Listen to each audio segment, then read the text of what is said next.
Rev it up and welcome to Cars Yeah, show number 2429. Happy Thanksgiving. I hope all of you today are with family and friends and enjoying a wonderful meal and some good company. And by the way, happy birthday, Blake. Be prepared to be inspired. This is Cars Yeah, where you'll enjoy interviews with inspiring automotive enthusiasts. Mark Green is here to provide you with a fuel injection of automotive inspiration. So get in, sit down, buckle up, and get ready for a wild ride here on Cars Yeah.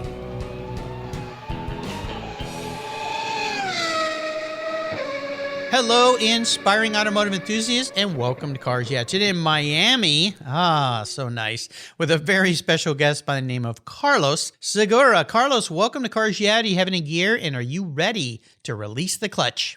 I'm absolutely ready. Yes, very much so. Thank you. We're going to have some fun. Now, you listeners, Carlos and I hit it off in a little pre-show chat today. Turns out we both love Porsches, and of course, we both love cars. And I'm going to introduce you properly in a moment, Carlos, but I want to ask this question first. Kind of rounds out who you are a little bit. What's one little thing that most people don't know about you? Oh my God, you're throwing me off all the way at the beginning. That's the whole idea. Well, I think that some people may not know that I don't like flying. Is there a reason? Does it just have to do with claustrophobia or the idea of where you are, that we're flying at 500 miles an hour in this little tube through the air? Anything could happen? I'll tell you very quickly. It's a very long story, but I'll make it very short. When we fled from Cuba to, at that time, Mexico, we took a flight on a Cuban propeller airplane. Mm-hmm. And all four propellers died on the way to Mexico. And then two of them started back up before we landed. But that was a moment that stuck with me for my whole life. Well, and you were 9 years old at the time, right? Yeah, I was 9. Oh, my gosh. I can't. Yes, we have to have you come back and just tell that story. I know, but I still have the airplane tickets framed. I'll bet. Wow. Well, that's amazing. Yeah, and that certainly make a huge impression. Not only leaving your homeland, but coming to a new country, not knowing what the future is. I'm sure your parents were nervous as heck about just that part of it. But then when the plane is... Oh my gosh, that's incredible. Yeah, that was amazing. Well, you're another success story of immigrants that have ended up here in the USA and done incredible things. And I'm so excited to have you on the show. So let me give you a bit of a more proper introduction here. Carlos Segura is the founder of the Chicago-based design firm Segura Incorporated and the T26 Digital Type Foundry. He came to the United States, as he said, from Cuba in a not-so-great airplane at the young age of 9. Carlos worked for the big ad agencies, including monsters known as BBDO, Marsteller, Foote Cone and Belding, Young and Rubicam, Ketchum and DDB Needham. Oh my gosh, I'm a little jealous here given my background as a graphic designer. You were doing the real stuff. His work has earned him numerous awards from organizations around the world. Carlos ventured into new territory when he launched CarType.com, a creative archive of automotive industry. His new book is titled The ABCs of the Automotive Industry. We'll talk about that book today and others, and it introduces readers, young and old, to some of history's most iconic and sometimes forgotten automobiles, from the Azzurra to the Zagato. We'll be back in just a moment, but first a word from our sponsors, so please give them a little love, and we'll be right back. Okay. Years ago, when it was time to renew my collector car insurance policy, my carrier's rates went up. Way up, but my usage was the same and I never made a claim. I didn't even have a ticket. So what's with that? So I turned to American Collectors Insurance. Has your collector car insurance recently raised your rates for no good reason? Tired of paying an annual membership fee? Then it's time to look around and call American Collectors Insurance. I shopped around, I asked friends for recommendations, and found a winner that I can trust. And boy, I'm glad I did. I saved hundreds of dollars every year and slept better at night knowing my baby was properly insured. American Collectors Insurance have been protecting vehicles since 1976. They provided me with an agreed value insurance policy backed by their history of taking great care of their clients. What could be better than that? So give them a call and ask for a quote today. 866-ACI-YEAH. That's 866-224-9324. And protect the ones you love like I did with American Collectors Insurance. Classic car insurance designed by collectors for collectors. Cars Yeah is proud to support our veterans, which is why I've teamed up with our nonprofit partner, TechForce Foundation, through its Veterans at Work Military Transition Campaign. The tech shortage is very real, and our country needs skilled, qualified techs to keep our cars, trucks, airplanes, and fleets rolling. When so many vets build their skills in maintaining and servicing vehicles when deployed, TechForce helps transition those skills to jobs as professional technicians when they come home. Learn more about TechForce Foundation and its Veterans at Work Military Transition Fund at techforce.org today. For several years now, you've heard me talk about Linkage Magazine. I've been a subscriber since the start. Their talented and creative team brings you a spectacular publication and website that shares the automotive passion from a worldwide perspective. Linkage is about driving, restoring, collecting, and first-hand experience at collector car auctions and more. They bring you real-world values plus rational, experienced opinions on the current markets. They cover the automotive world and the people who share our passions. And Linkage Magazine has grown, mailing you 6 issues annually. Join me on this journey with Linkage. They're geared for the automotive life. You can subscribe at linkagemag.com. So, Carlos, we are back. So I would love to maybe go back in time a little bit of your decision to get into graphic design. My listeners, longtime listeners, know that was my career for first 11 years, and I did a lot of marketing and graphics later, the many decades I spent at Griot's Garage. But you made this amazing career, and you were doing just super high-end quality work. And I've known of who you are for a long time, and I'm so excited to have learned about these books that you've done. So if you could give us a little bit of a background and maybe tie some of it into why cars are one of the things that you're a fan of. When I was growing up, I got into a band when I was 12 years old, and I became their drummer. And that was going to be my life as far as I was concerned. Wow. But unknowingly, while I was in the band, I had 3 jobs. I was the drummer, the truck driver, and the guy doing the little flyers where we were performing. As I got older, I eventually left the band, and I got a job because of those flyers in the creative industry, an industry I didn't even know existed. And I certainly didn't know there was a difference between design and advertising. But I got into advertising by accident and learned a lot. And in 1990, started my own design firm in Chicago, Segura Inc. In 94, we launched T26, which was one of the first type foundry to sell fonts on the web. That was the birth of the web, Yep. the internet. And then in 2014, I launched cardtype.com, and since then I've been completely dedicated and consumed by creating an archive of the automotive industry that I can share with the world as best I can. That's been my consumption since then. You know, this is so fascinating and exciting for me because working in graphic design back when you launched that, I remember that.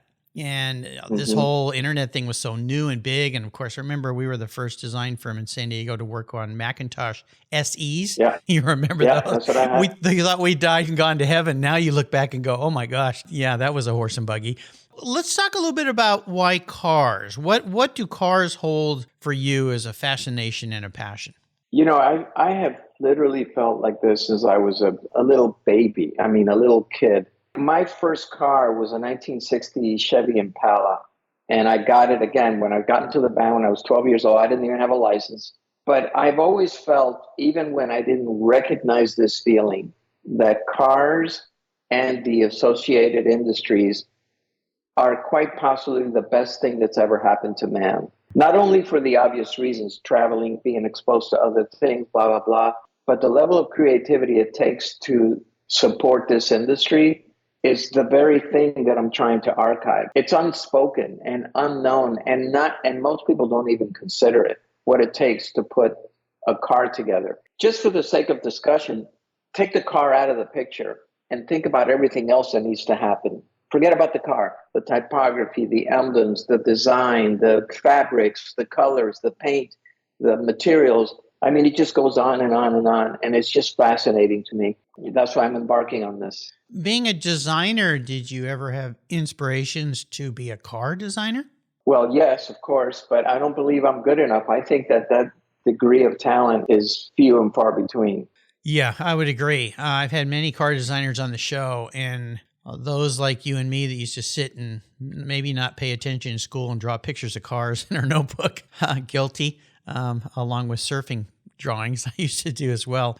Yeah, that's an entirely different level, and it's become a lot more complex as cars have become more and more complicated as well, and so forth. This book that you did, one of the books we're going to talk about today is, again, the ABCs of the Automotive Industry. And when I first saw this book, my first thought was this would be a great book for my grandson and I hadn't received a copy yet. And I was fortunate to be sent a copy, and I started looking through it and I went, okay, this is a little different because he's picked automobiles that aren't your basic automobiles. And the first one, with my fans knowing, or my listeners, my fans, I hope you're my fans, my listeners, I'll try to be more humble. The letter P, I thought, okay, there's got to be Porsche in here. And I'm like, no.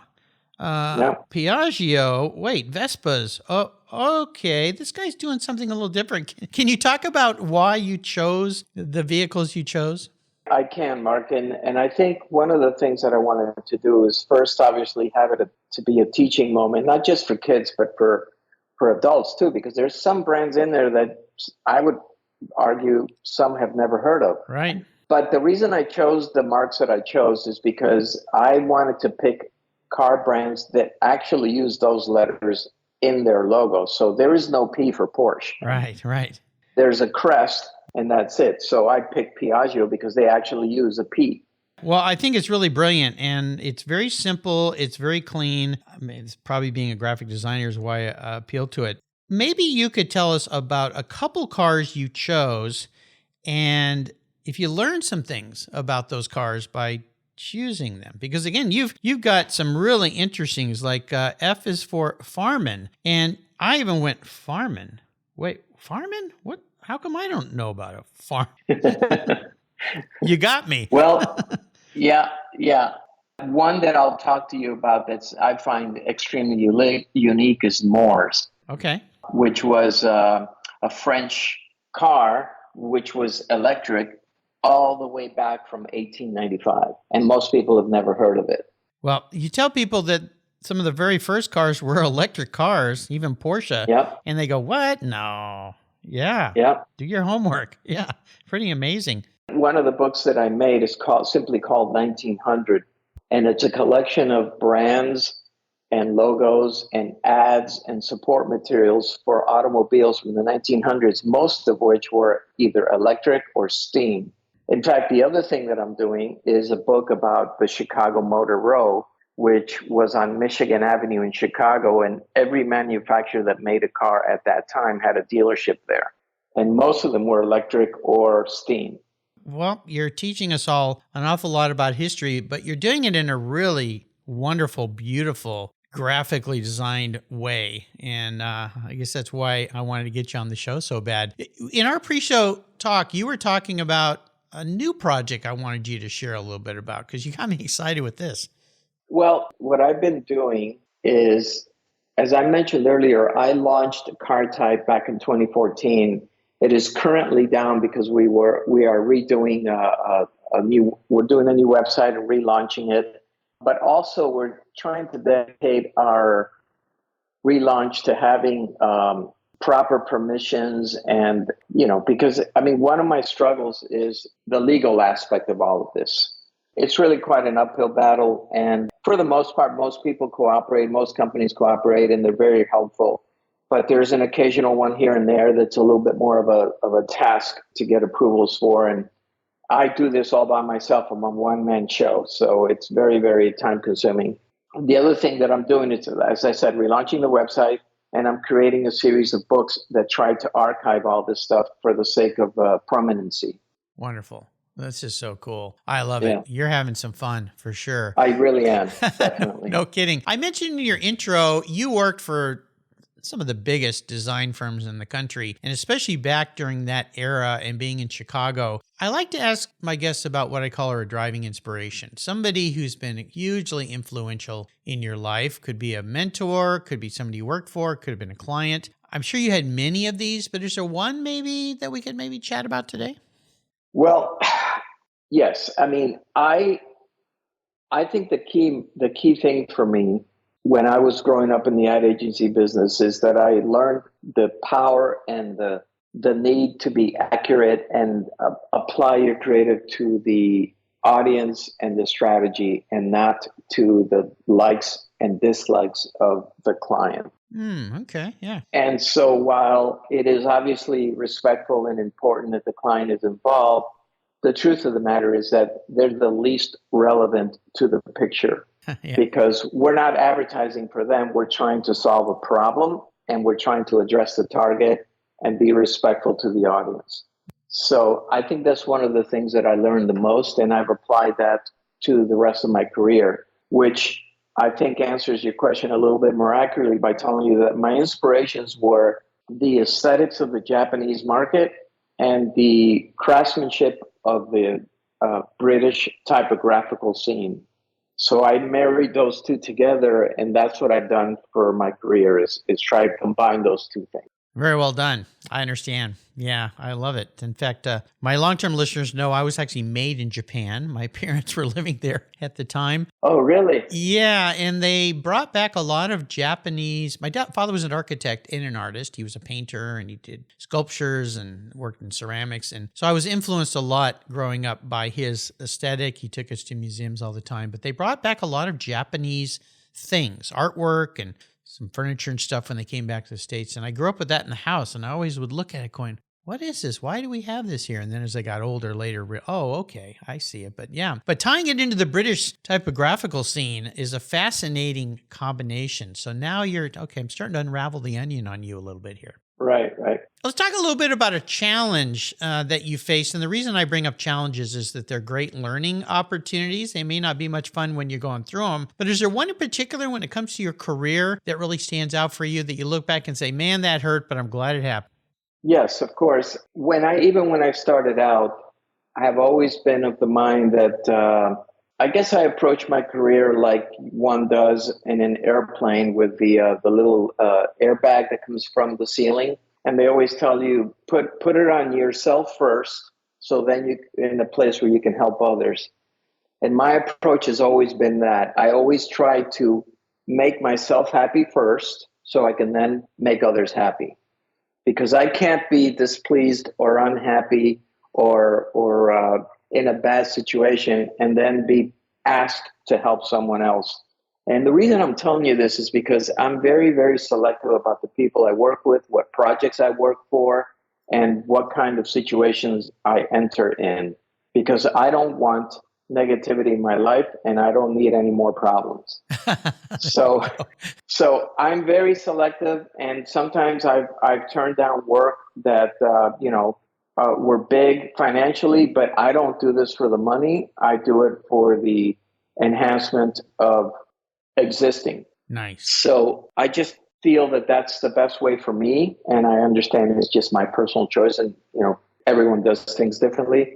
But I think that's the thing that I've learned and have done for my entire career. Even when I was in the band when I was very young, if I didn't want to do something, I spoke up. So basically just speak up and try and do the best you can for yourself. That's my approach. Well, you learned something incredibly valuable pretty young, and I've heard this from many successful people on this show, is the power of saying no. Right. And many people, especially when you're young in your career and you're striving to make a living and, your pennies are tight and you just go, well, okay, I'll do it anyway. But there's always that voice inside that says you shouldn't be doing this. Mm-hmm. Don't do it. Stop. But you still do it. And that voice is almost always 100% true. And having worked in the graphics field and having dealt with so many different kinds of clients, I'll tell you, one of the most liberating days of my life, back when I was in long ago, graphic design, we had a very challenging client. The guy who hired me out of college tasked me with this client, and I found out very quickly why.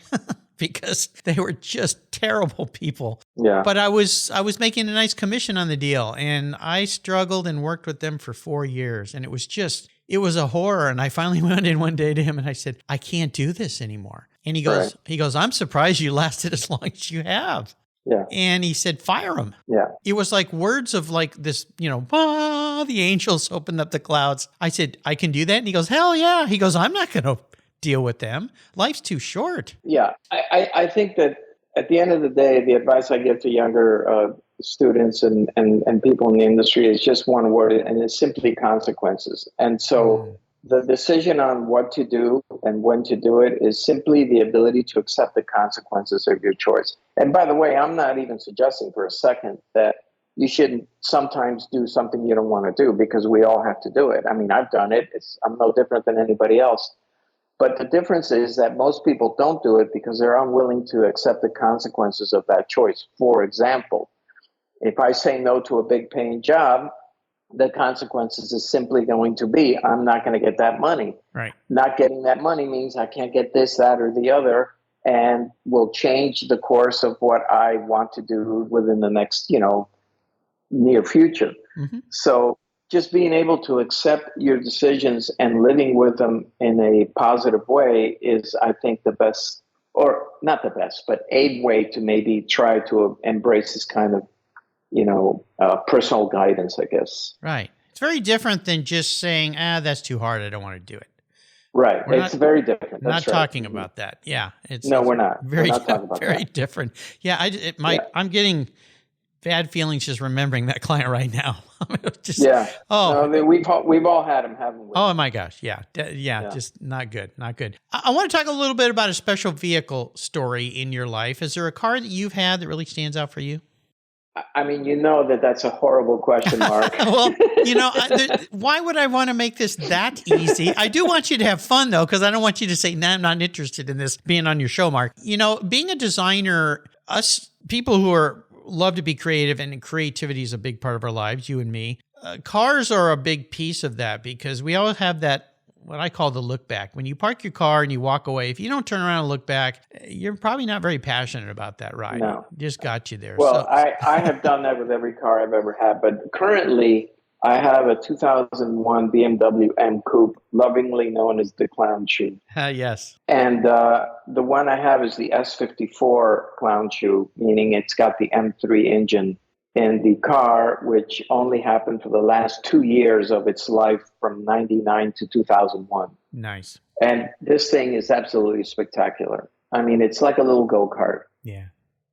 And I absolutely love it. But that doesn't mean I don't love the other ones that I have. Of course. Either, Of course. Yeah, that car is one of those love it or hate it. I don't know about it. Yeah, it really was a polarizing design, but I believe it stood the test of time. And it's still there. And those people like you and me and other people, I've never had one. I've had M3s, so I've had E36 and still have my E46 M3. In fact, drove it yesterday. I don't drive it that much. And every time I drive it, I go, don't ever get rid of this thing. It's so nice. I had two E46s, a coupe and a convertible. And then I had the M Coupe, and then I now have an M4. In fact, the license plate for my M4 is 4th M, because that's the 4th M that I've ever had. I love it. Very cool. What color is your M Coupe? Silver. Silver. Okay. Yeah. Same as mine. Got it. So I'm going to be a bit of a car psychologist. This is another challenging question. Don't make it too easy for you here. I'm going to crawl into your head. If you were reincarnated, that is, you were manifest as a vehicle, not what you want to be, though. That's way too easy. This is how you perceive the man in the mirror as a vehicle. What would you be, but more importantly, why? Well, the cliche, I know you've asked other guests this question, and the cliche answer is Porsche, and that is my answer. But I don't want to say it because of the obvious reason. I want to say it because the attention to detail of that car is spectacular, and the engineering and everything that they do is just really, it's just the best car out there right now, I believe. And I like the attitude and approach of that company. And when I say that company, I'm really thinking more specific to the 911 and to the 911 GT3 in particular. But I have to admit that I do like the new ST, but I'll never have it because it's ridiculously expensive. Well, Porsche is kind of that way. So I understand 100%. I read a story yesterday. They said the least appreciating cars on the market today, number one was the Porsche 911. Number two was the Porsche 718, the Cayman. So Really? interesting. And then Interesting. they had the top 10 most depreciating cars, and down the list on that was the Taken, which of course Yeah, we talk I saw about that last night. Yeah. talk about EVs and the challenges they're facing right now. But at any rate, well, that's okay. I was being interviewed by a past guest on my show, Tommy Kendall, actually, and I believe I answered pretty much the same way you did. And it had to do with the Porsche and the way it's built and the evolution of that model design. The fact that I think, aside from maybe the Mustang, which I think lost its way many times, the Porsche 911 has evolved to its purest sense all the way back to 64 and when the first 901s came out. So I'm glad you brought up the Mustang because I'm actually doing a post right now about there are certain things that I think the auto industry does that I think is just so off the mark that I don't understand how people in a meeting, how someone doesn't stand up and say, what the hell are we doing? Stop. Yeah. And one of the examples is using the Mustang name for an electric SUV is absolutely ridiculous. Yeah, that one threw me. Especially using the Mach 1 name. I mean, for God's sake, what the hell? Yeah. Well, I don't understand it. Yeah, I don't either. Maybe it goes back to that book by Bob Lutz about the bean counters and the craziness of the car industry and why they make decisions they make. But yeah, that one, I think it made all of us car people's eyes roll back. But I think it's proving not to be such a great deal after all. So. I just saw a documentary of Faster Horse for a second time, a couple days ago. And A Faster Horse is a documentary about the release of the previous generation Mustang. And they literally spend 90 minutes talking about the importance of taking care of the equity of the brand, that you can't mess this up and don't blow it, blah, blah, blah. And of course, look what they've done now. They violated everything that they stand for. Yeah, love to be on a fly in the wall to kind of figure that one out. But yeah, me too. It is what it is. Well, again, I'll remind you, listeners, and of course, it's holiday season. The ABCs of the Automotive Industry by Carlos, our guest today. Segura. What's the best way for people to get their hands on this book and to learn a lot more about you and other books? Well, the book is currently available via trope.com, which is a publishing company in Chicago. And so that's the only way to get it right now. Okay. Awesome. Great. And when we finish our talk here, I'll ask you about how people can follow along with you for future books and things like that. But right now we're going to have some more fun and we're going to go on the ultimate drive. I'm a big enabler here. I'm going to park anything you would love to have in your driveway. You can take it for a drive. But here's the kind of cool part. Since cars is really about the people, you can take anybody with you, including somebody from the past who's no longer with us. So what does the ultimate drive look like for a creative person like you? I would love to go with Carroll Shelby. Okay.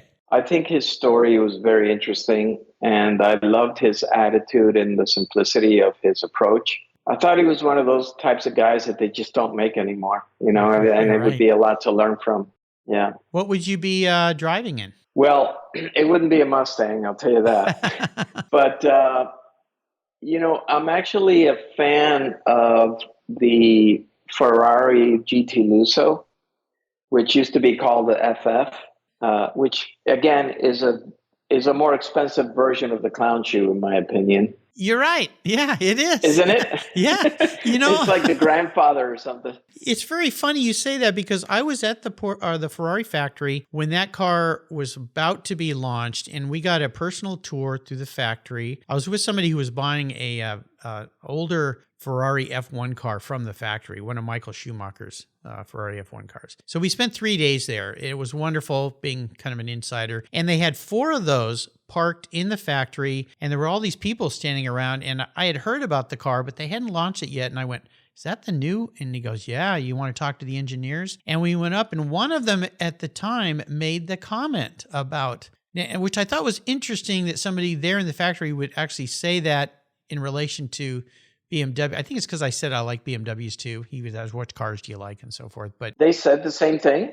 That one of them, the engineers did say that. And oh, wow. Yeah, it kind of made my eyes go up like, really? Well, now, we weren't allowed to take any pictures in the factory. They're very particular about that, I think, even today. But yeah, I thought it was very interesting because I didn't like the look of the car when I walked up to it because it just wasn't a Ferrari to me. Well, yeah, it's very, very unusual. In fact, I'm wondering if you can confirm this. I heard that that was Ferrari's answer because they refused at the time to make an SUV, and of course now they have. But that was their answer to an SUV. Have you heard that? I have not heard that, but it would make sense to me because again, that car was one of those cars where you went, "Who is your market for this?" Yeah, and trying to branch out. And, I mean, you look at when Porsche built the SUV, it freaked everybody out. Oh, this is the end of Porsche, and it saved them. So, they sell more Macans and Cayennes now than anything. So, for some reason, the FF and now the GT Lusso, it makes complete sense to me, even though I've heard what the comment you just made, which is like, why is Ferrari doing something like this? Because I feel like, the folks that can afford the Ferraris, I mean, they have families like everybody else, right? Yeah. And why wouldn't they want a practical car that is amazing, right? Right. Yeah. I have a friend. I don't know. I have a friend who lives in Las Vegas, and he's a younger guy, and he bought one of those, and he drives it his everyday car. And I asked him, I go, and his dad has a 250 short wheelbase, so they know cars. They've had a lot of cars in their family. And I said, why did you buy this? And he said, well, because a traditional Ferrari sports car is kind of useless as a daily driver. It's just, it attracts too much attention. It's just too small. You can't put anything in it. You can't go for a drive, a day out in the country. This car, you can do all that. Put golf clubs in it. Yeah. And so I went, oh, usability. There's your answer. Yeah, it makes sense to me. I don't get the confusion. That would be interesting.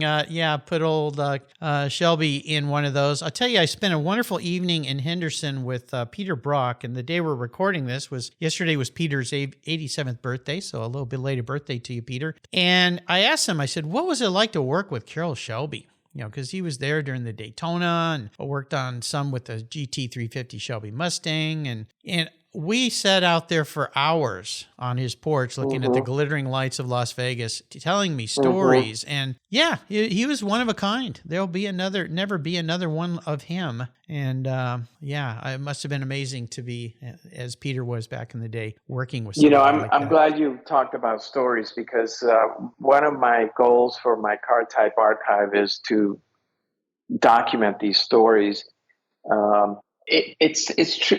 I mean, the stuff that has happened in our industry, it's almost like, obviously, the heyday of design and so forth was the 50s and the 60s and the 70s with the muscle cars. And, these older gentlemen, mostly gentlemen, I know there were a few ladies working at the time as well, but these stories are just going away as they get older and pass on. And I just love the stories of the things that they did and how they got. It's just overwhelming. Yeah. Well, it was different times too. I think people could get away with more things than they can now. There wasn't so much exposure that you could get. I use the word caught, but now people can take pictures and record you and you don't know. And then it gets up on social media and it destroys everything. It was just a more creative time, a more interesting time. And this new movie that's about to come out about Enzo Ferrari, I hope it will do what I think it will do. Derek Hill, Bill Hill's son, just posted the other day that because he was involved in that film a bit, he said this is going to be an incredible movie, one of the best car movies ever. Mark, talking about incredible movies, I implore you to listen to the following advice. Yes. I have a Instagram feed called The Documentary Den, and the last two that I have posted, the first one was called The Mirage. And I swear, every day I wake up and I think, okay, I know about every car that's ever been made.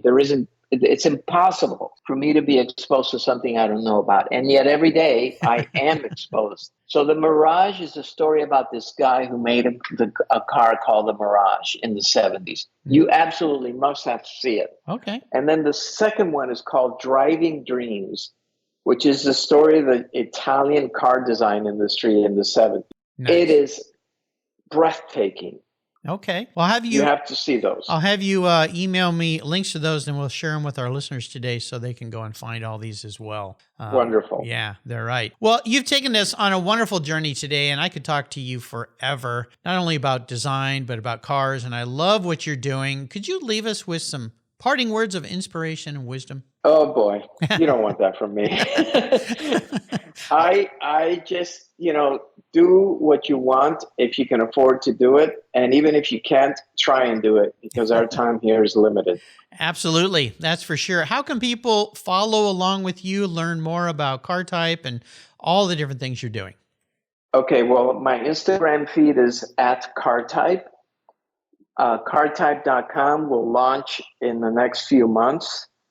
And of course, the key way to follow my work is to go to my design firm, which on Instagram is at Segura Inc. And my website is segura-inc.com. There you go. I'll put all those links on Carlos's show notes page on the Cars Yeah website, so you can go and find all of these. If you're listening today, running, biking, driving, whatever you're doing, it'll be very, very easy. And I think all of you car fanatics out there will love what he's doing to follow along, get your hands on this book. If anything, it makes an awesome holiday gift. I'm going to buy a few more for my friends, and this first copy is going to my grandson. I'm working very hard to make him a car guy. He's only 2, so he's very pliable, right? So I'll give you one last plug. Again, please follow on Instagram the documentary Den. There's some wonderful content on there that's just absolutely spectacular. And by the way, the one that I just posted last night was the story of Hypnosis. I don't know if you know who they are, but they were the #1 design firm out of London during the 70s that did every famous album cover that you've ever seen, from Pink Floyd to Led Zeppelin. And it tells the story of how they came about.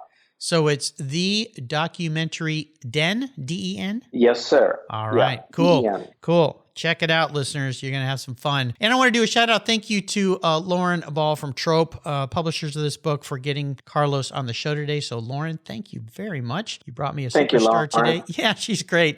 Carlos, thanks for being so generous today with your time, your expertise, and sharing what you're doing. I love what you're doing. I'm definitely going to keep up with you. Until you and I talk again, my friend, I'll see you down the road. And by the way, all of you listeners today on Thanksgiving Day, I hope you're with family and friends, enjoying some time together, because as Carlos said, this life we have is brief. So spend it with friends, spend it doing what you love, and happy Thanksgiving to everybody. And you too, Carlos. Thank you, Mark. And thank you, everybody, for listening. I appreciate being part of your day today. Thank you. This was great fun. All right. Thank you so much for joining us on today's ride here at Cars Yeah. Drive on over to carsyeah.com to find show notes and inspiring automotive fun. Download your free copy of Filler Up, a fun book filled with gorgeous photographs of fuel filler fun, including quotes from more inspiring automotive enthusiasts. Download your copy today, and we'll see you next time on Cars Yeah.